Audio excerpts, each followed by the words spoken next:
So welcome friends, ये दो problem हम लोग लेने वाले हैं।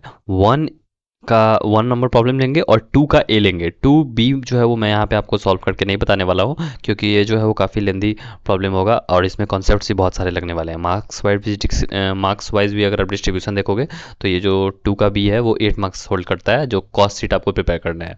तो देखो इसमें जो है वो 1 नंबर प्रॉब्लम है। तो define cost, what is costing. तो डिफाइन कॉस्ट पहले जो है वो ये देखो, आपको जो है वो ये वाला जो है वो 173 पेज वाला जो पीडीएफ है, इससे आपको मिल जाएगा। और वही मैंने एक्सट्रैक्ट करके आपको टेलीग्राम ग्रुप पे भी दे दिया है। तो देखो जो चार डिफिनीसन है, कॉस्ट, कॉस्टिंग, कॉस्ट अकाउंटिंग और कॉस्ट अकाउंटेंसी, ये चारों सेम नहीं होती हैं। और सिंपल वर्ड्स में आप पे आपको दिखा गया हुआ है कि cost is sacrificed resource to obtain something. Okay, तो ये तो सिंपल डिफिनीशन हो गई। और सिमिलरली यहाँ पे तो बहुत सिंपल में आपको दे दिया गया है, लेकिन यहाँ पे जो है वो आपको डिटेल में दिया गया हुआ है कि कॉस्ट की, कॉस्टिंग की, कॉस्ट अकाउंटेंसी। तो वहाँ से आप देख सकते हो। ओके, तो फर्स्ट का 1 का ए तो आपका क्लियर हो गया। व्हाट इज कॉस्टिंग, तो कॉस्टिंग भी आपका क्लियर हो गया। Define cost and what is costing दोनों क्लियर हो गया। Briefly explain the methods of costing, तो इसके रिगार्डिंग भी मैंने आपको पहले ही बता दिया हुआ है कि ये जो है वो कितने टाइप्स के कॉस्टिंग होते हैं। Job costing, contract costing, process costing और ऑपरेटिंग। और इसके लिए जो है वो एक डायग्राम मैंने आपको बताया था, ये वाला डायग्राम आप रट लेना और इसके बारे में थोड़ा थोड़ा पढ़ लेना ताकि आपको पता चल जाए। और इसका एग्जाम्पल्स जो है यहाँ पे भी दिए गए हुए हैं, जैसे जॉब कॉस्टिंग का एग्जाम्पल ये सभी हो गया, printing press, interior decoration, ship building, ये सभी। ओके, सो ये वाला पार्ट भी क्लियर हो गया और वो उसको आपको ब्रीफली एक्सप्लेन करना है, तो आप जो है वो उसके बारे में जो है वो आपको लिखना होगा। तो इस वाले पीडीएफ में भी जो है वो आपको यहाँ पे देखोगे तो नीचे में आप जाओगे तो आपको मिल जाएगा कि methods and technique of costing. तो यहाँ पे बहुत शॉर्ट में लिखा गया हुआ है, तो आप चाहे तो शॉर्ट में भी लिख सकते हो या फिर आप अच्छा से एकदम लॉन्ग में ले जाना चाहते हो तो ये वाला जो है वो पीडीएफ, जो 16 पेज वाला पीडीएफ है, इसको आप रेफर कर सकते हो, आपको सब कुछ डिटेल में मिल जाएगी। ओके, सो आई होप कि यह जो 1 A, B और C पार्ट क्लियर हो गया।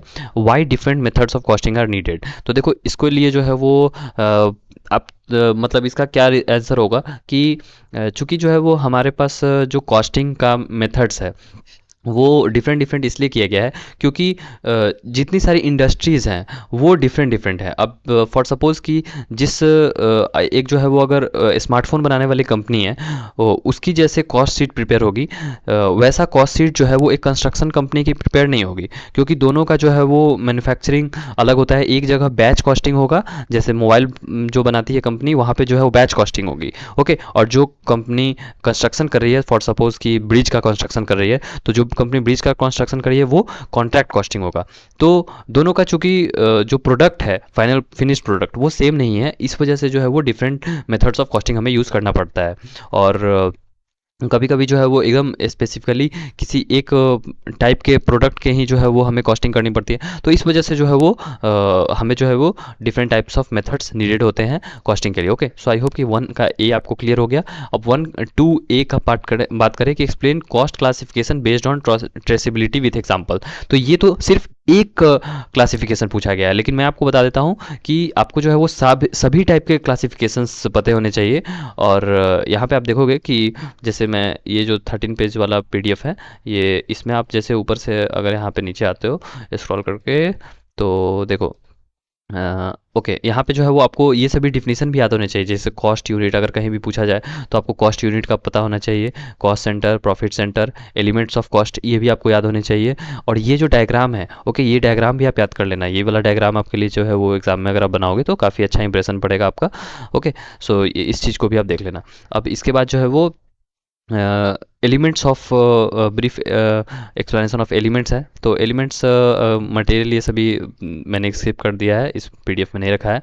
लेकिन हाँ, ये वाला जो पीडीएफ है, ये वाला जो पेज है, इसको आप अच्छे से याद कर लो, क्योंकि देखो बेस्ड ऑन टाइम 2 टाइप के, based on nature of element 3 type के, based on traceability of product direct and indirect. तो हमारा जो प्रॉब्लम था वो बेस्ड ऑन ट्रेसिबिलिटी था। तो ट्रेसिबिलिटी के लिए जो है वो हम यहाँ पे डायरेक्ट और इनडायरेक्ट टाइप को जो है वो एग्जाम में लिखते और उसका जो है वो एक्सप्लेनेशन देते।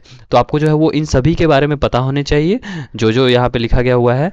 और इसमें जो है वो आप चाहे तो यहाँ पे अवॉइडेबिलिटी छोड़ सकते हो, कंट्रोलेबिलिटी छोड़ सकते हो, डिसीजन मेकिंग छोड़ सकते हो, लेकिन फंक्शनल पता होना चाहिए, एंड नेचर ऑफ एलिमेंट पता होना चाहिए, डिग्री ऑफ ट्रेसिबिलिटी पता होना चाहिए, और ये दोनों आप चाहे तो कर सकते हो। ओके, लेकिन मेरा सजेशन रहेगा कि अगर आप पूरा याद कर लो that will be much better, कि क्वेश्चन कहाँ से आ जाए कुछ कह नहीं सकते हैं। और सबके बारे में जो है वो थोड़ा थोड़ा यहाँ पे लिखा गया हुआ है, तो आप इसको पढ़ लेना, अच्छे से समझ लेना, और आपका काम हो जाएगा। So I am not wasting time in explaining, you are much mature to understand. तो आप जो है वो यहाँ से अपनी तैयार कर लेना इस प्रॉब्लम को। तो ऐसे जो है वो आप 1 और 2 नंबर प्रॉब्लम को कर सकते हो। और 2 का बी जो है वो काफ़ी डिफ़िकल्ट है, क्योंकि इसमें बहुत सारे कॉन्सेप्ट लगेंगे। तो अगर मुझे जो है वो टाइम मिलता है, या फिर मुझे समझ में आती है, क्योंकि मुझे मेरा भी जो है वो अभी थोड़ा सा कॉन्सेप्ट क्लियर नहीं है, तो अगर मेरा वो क्लियर हो जाता है तो फिर मैं वीडियो बना दूंगा, एल्स नॉट।